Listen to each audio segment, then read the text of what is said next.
Guys, tinan mo guys yung ugat ko ng anong kuwan ko guys, oh. Sus, ginoo ko. Ganito pala gawin guys, i-massage mo lang para ano siya. Ay, nakalat na siya guys, oh. I-massage mo lang siyang ganun.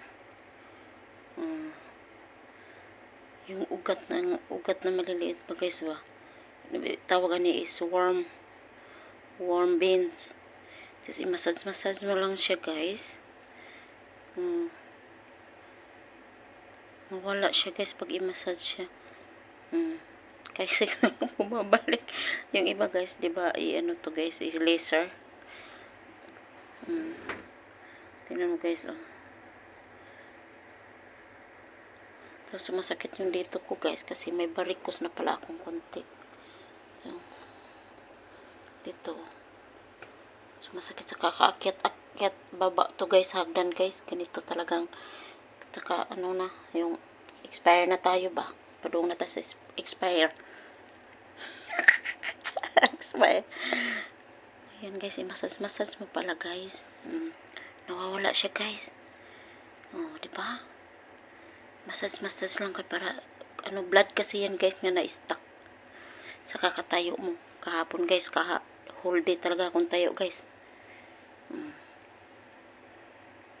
Ganun talaga ang buhay kapag OFW ka.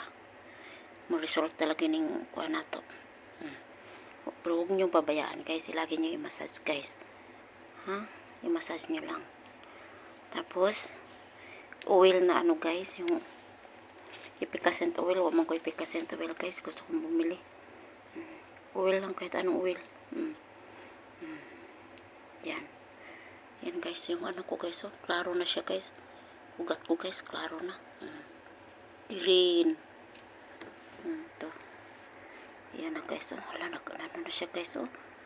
Ayan, minamassage ko ba marag okay na siya. Nakalat na siya. Ugat kasi yan guys. Na-stuck ang dugo. I-massage lang pala. Yan na guys, ha. Konting advice ko lang sa inyo. Tapos huwag kayong maghugas ng paa paggabi. Ako guys, never guys. Bahala na guys. Hindi na nga ako naligo paggabi guys, eh. Minsan na lang. Ciao. Bye.